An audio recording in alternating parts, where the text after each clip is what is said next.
सीधे रुख करते हैं प्रधानमंत्री का, जो शिक्षा नीति के 1 साल पूरे होने पर संबोधित कर रहे हैं। सफल के जरिए स्टूडेंट्स के आकलन की भी वैज्ञानिक व्यवस्था शुरू हुई है। ये व्यवस्था आने वाले समय में स्टूडेंट्स को परीक्षा के डर से भी मुक्ति दिलाएगी। ये डर जब युवा मन से निकलेगा तो नए नए स्किल लेने का साहस और नए नए इनोवेशंस का नया दौर शुरू होगा, संभावनाएं असीम विस्तार होगी। इसलिए मैं फिर कहूंगा कि आज नई राष्ट्रीय शिक्षा नीति के तहत जो ये नए कार्यक्रम शुरू हैं, उनमें भारत का भाग्य बदलने का सामर्थ्य है। साथियों, हमने आपने दशकों से ये माहौल देखा है। जब समझा जाता था कि अच्छी पढ़ाई करने के लिए विदेश ही जाना होगा, लेकिन अच्छी पढ़ाई के लिए विदेशों से स्टूडेंट्स भारत आए, बेस्ट इंस्टीट्यूशंस भारत आए, ये अब हम देखने जा रहे हैं। ये जानकारी बहुत उत्साह बढ़ाने वाली है कि देश की 150 से ज्यादा यूनिवर्सिटीज में ऑफिस ऑफ इंटरनेशनल अफेयर्स स्थापित किए जा चुके हैं। भारत के हायर एजुकेशन इंस्टीट्यूट्स अंतर्राष्ट्रीय स्तर पर रिसर्च और एकेडमिक में और आगे बढ़े, इसके लिए आज नई गाइडलाइंस भी जारी की गई है। साथियों, आज बन रही संभावनाओं को साकार करने के लिए हमारे युवाओं को दुनिया से एक कदम आगे होना पड़ेगा। एक कदम आगे का सोचना ही पड़ेगा।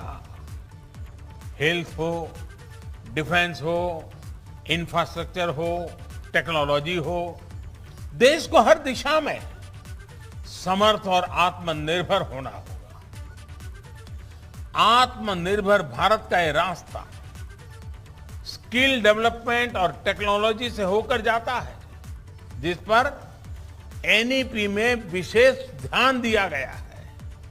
मुझे खुशी है कि बीते 1 साल में 1200 से ज्यादा उच्च शिक्षा संस्थानों में स्किल डेवलपमेंट से जुड़े सैकड़ों नए कोर्सेज को मंजूरी दी गई है।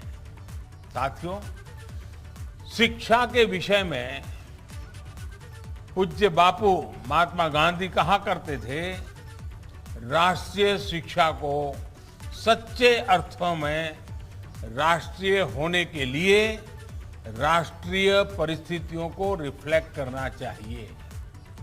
बापू के इसी दूरदर्शी विचार को पूरा करने के लिए स्थानीय भाषाओं में मदर लैंग्वेज में शिक्षा का विचार एनईपी में रखा गया है।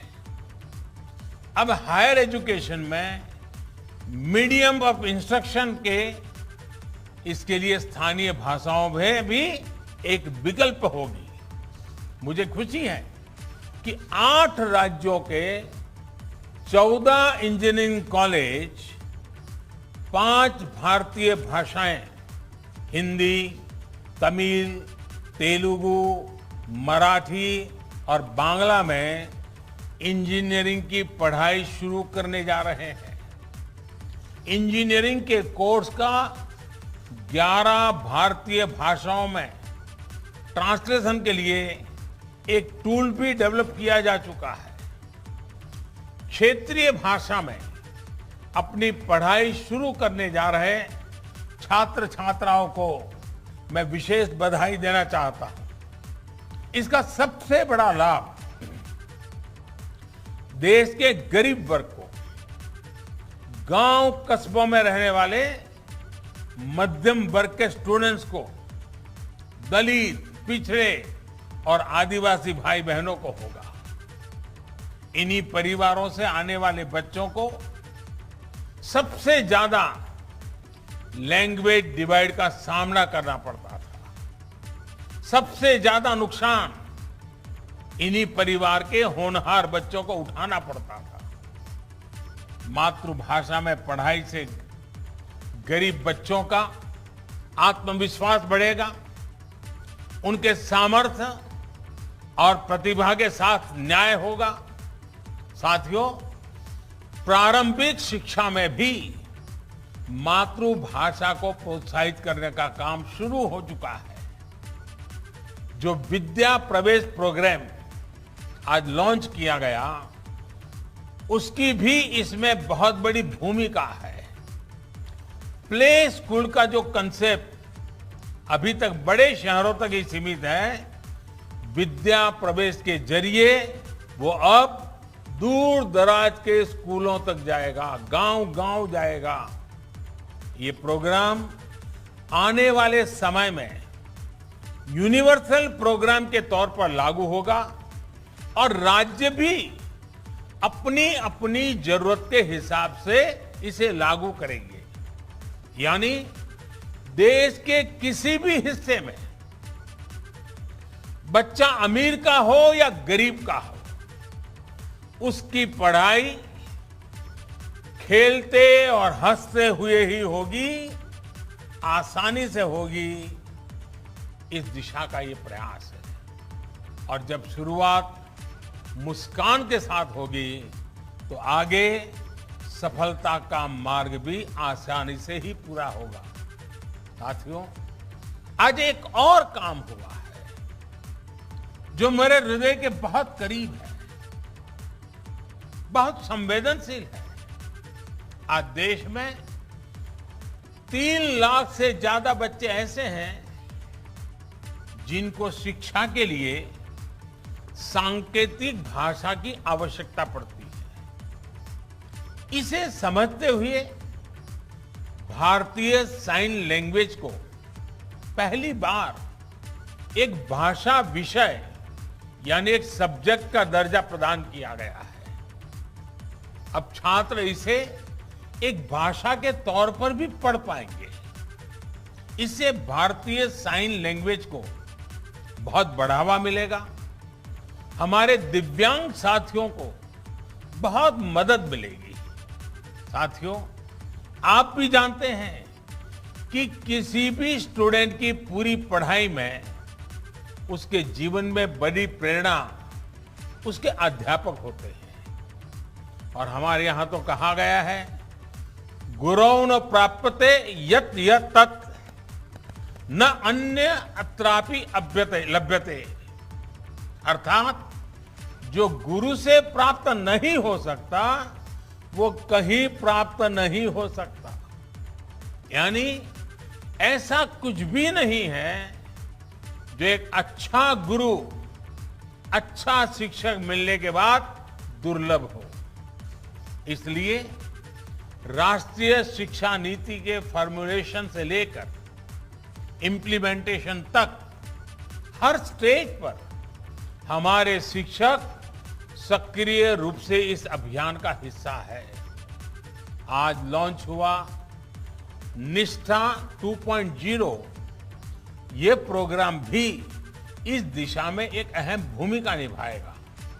इस प्रोग्राम के जरिए देश के शिक्षकों को आधुनिक जरूरतों के हिसाब से ट्रेनिंग भी मिलेगी और वो अपने सुझाव भी विभाग को दे पाएंगे। मेरा आप सभी शिक्षकों से, एकेडमिशियन से अनुरोध है कि इन प्रयासों में बढ़ चढ़ करके हिस्सा लीजिए, अधिक से अधिक योगदान दीजिए। आप सभी शिक्षा के क्षेत्र में इतना अनुभव रखते हैं, व्यापक अनुभव के धारक है, इसलिए जब आप प्रयास करेंगे तो आपके प्रयास राष्ट्र को बहुत आगे लेकर जाएंगे। मैं मानता हूं कि इस कालखंड में हम जिस भी भूमिका में हैं, हम सौभाग्यशाली हैं कि हम इतने बड़े बदलावों के गवाह बन रहे हैं, इन बदलावों में सक्रिय भूमिका निभा रहे हैं। आपके जीवन में ये स्वर्णिम अवसर आया है कि आप देश के भविष्य का निर्माण करेंगे, भविष्य की रूपरेखा अपने हाथों में खींचेंगे। मुझे पूरा विश्वास है आने वाले समय में जैसे जैसे नई राष्ट्रीय शिक्षा नीति के अलग अलग फीचर्स हकीकत में बदलेंगे, हमारा देश एक नए युग का साक्षात्कार करेगा। जैसे जैसे हम अपनी युवा पीढ़ी को एक आधुनिक और राष्ट्रीय शिक्षा व्यवस्था से जोड़ते जाएंगे, देश आजादी के अमृत संकल्पों को हासिल करता जाएगा। इन्हीं शुभकामनाओं के साथ मैं अपनी बात समाप्त करता हूं। आप सब स्वस्थ रहें और नई ऊर्जा के साथ आगे बढ़ते रहें। बहुत बहुत धन्यवाद। तो देश में नई शिक्षा नीति लागू होने के 1 साल पूरे हो गए हैं और इसी मौके पर यह कार्यक्रम रखा गया। शुरुआत शिक्षा मंत्री धर्मेंद्र प्रधान ने की और प्रधानमंत्री नरेंद्र मोदी ने संबोधित किया और उन्होंने कहा कि किस तरीके से जो राष्ट्रीय शिक्षा नीति है उसमें बदलाव लाए गए हैं ताकि जो बच्चे हैं उनका सर्वांगीण विकास हो सके और जो इंडियन साइन लैंग्वेज है उसको एक सब्जेक्ट के तौर पर स्थापित किया गया है ताकि और बेहतर लोग सीख पाएं। प्रदेश में बारिश के चलते नदियों का जलस्तर बढ़ता जा रहा है, जिससे कई जगहों पर बाढ़ के हालात पैदा हो गए हैं। वहीं बारिश के कारण गांव से लेकर शहरों तक सड़कों या फिर सरकारी दफ्तर और अस्पताल तालाब में तब्दील हो गए हैं। ये 5 तस्वीरें उस बेबसी की गवाही दे रही हैं। पहली तस्वीर पीलीभीत की है, जहां शारदा और देवा नदी कहर बरपा रही है। दूसरी तस्वीर आगरा की है, जहां यमुना और चंबल नदी उफान पर है। तीसरी नदी सोनभद्र के विंडमगंज क्षेत्र की है, जहां क्षेत्र बाढ़ बारिश से अस्त व्यस्त हो गया है। सतत वाहिनी नदी में बाढ़ के कारण कई गांव का संपर्क जिला मुख्यालय से कट गया है। चौथी तस्वीर बिजनौर की है, यहाँ पर बाढ़ और बारिश की वजह से सड़कें टूट गई हैं। ई रिक्शा एक जगह पर पलट गया। और 5वीं तस्वीर आगरा की है, जहां पर पीनाहट ब्लॉक क्षेत्र का प्राथमिक स्वास्थ्य केंद्र बारिश के चलते जलमग्न हो गया।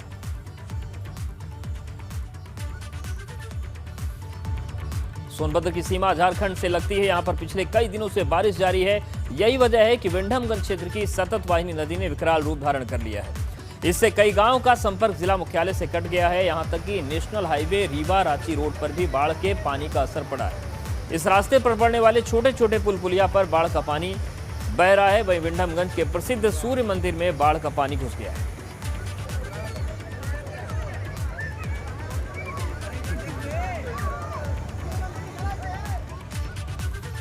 और बड़ी खबर कानपुर से है। बारिश में नगर निगम का भ्रष्टाचार उजागर हुआ है। धंसी सड़कों का मुआयना करने के लिए महापौर प्रमिला पांडे निकली। महापौर ने निरीक्षण करके कार्रवाई के आदेश दिए हैं। अधिकारियों को भी जल्द सड़क के मरम्मत का निर्देश दिया गया है। तो प्रमिला पांडे एक्शन में रहती हैं। बीते साल जब जल भराव हुआ था तो वो ट्रैक्टर से निकल पड़ी थी और उनकी दलील थी कि कार चल नहीं सकती तो मैं ट्रैक्टर से आई हूं। और एक बार फिर से महापौर एक्शन में है प्रमिला पांडे। महापौर ने निरीक्षण कर कार्रवाई के आदेश दिए हैं। अधिकारियों को भी जल्द सड़क मरम्मत का निर्देश उन्होंने जारी किया।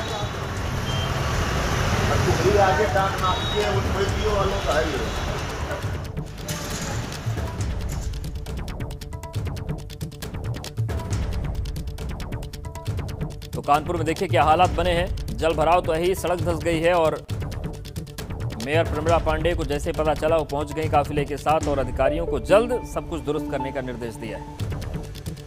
और बात बिजनौर की, जहां पर बारिश के कारण सैलाब जैसे हालात पैदा हो गए। वहीं कई जगहों पर सड़कें टूट गईं। बाढ़ और बारिश यहां के लोगों के लिए परेशानी का सबब है।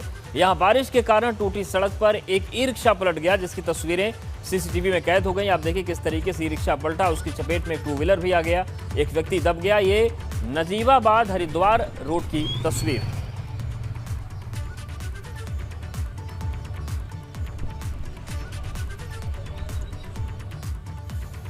उत्तराखंड में पिछले कई दिनों से बारिश जारी है, जिस वजह से आम आदमी की मुश्किल बढ़ गई है। रुद्रप्रयाग के अगस्त मुनि में मंदाकिनी नदी में समा गई। इस कार में एक शख्स सवार था, उसका भी अभी तक कुछ भी पता नहीं चला है। रेस्क्यू टीमें लगातार खोजबीन कर रही हैं। तो ये रुद्रप्रयाग की तस्वीर है, जहां पर मंदाकिनी में एक गाड़ी चली गई और जो युवक था गाड़ी का चालक, उसका अभी तक कोई पता नहीं चला है। लगातार रेस्क्यू ऑपरेशन जारी है और तलाश करने की कोशिश की जा रही है। तो केदार घाटी के अगस्त मुनि में घटना हुई है जहां पर एक कार मंदाकिनी में गिर गई। कार को भी निकालने की कोशिशें जारी हैं और युवक को भी तलाशा जा रहा है।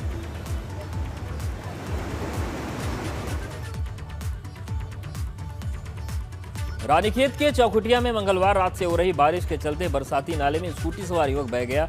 युवक सौन गांव का रहने वाला था और वो होमगार्ड का जवान था। युवक का अभी तक कोई पता नहीं चल पाया है। एनडीआरएफ और एसडीआरएफ की टीम युवक की खोजबीन में लगी है, लेकिन अभी तक युवक का कोई भी पता नहीं चल पाया है। तो रानीखेत में चौखुटिया में मंगलवार रात से बारिश के चलते बरसाती नाले में स्कूटी के साथ युवक बह गया था, उसकी खोजबीन जारी है।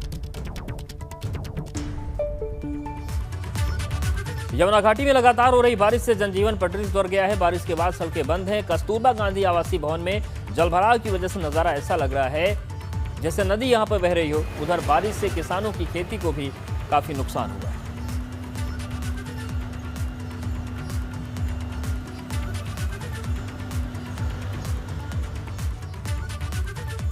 बड़कोट में लगातार बारिश से क्या हालात है वो हम आपको दिखाते हैं। लगातार बारिश से बरसाती नाले उफान पर है। यमुना भी रौद्र रूप में बह रही है। बारिश से NH 94 पर भूस्खलन के साथ एक बड़ा पेड़ गिर गया, जिसे काटकर रास्ता खोलने की कोशिश शुरू की गई। वहीं भूस्खलन से लिंक रोड भी बंद हो गई। नड़ांग गांव में मोटर मार्ग बंद हो गया। हालात यह है कि कस्तूरबा गांधी आवासीय भवन में पानी घुस गया। वहीं विश्राम गृह गंगनानी के बीच सैलाब बहने लगा। राजकीय जूनियर हाई स्कूल में भी पानी घुस गया है।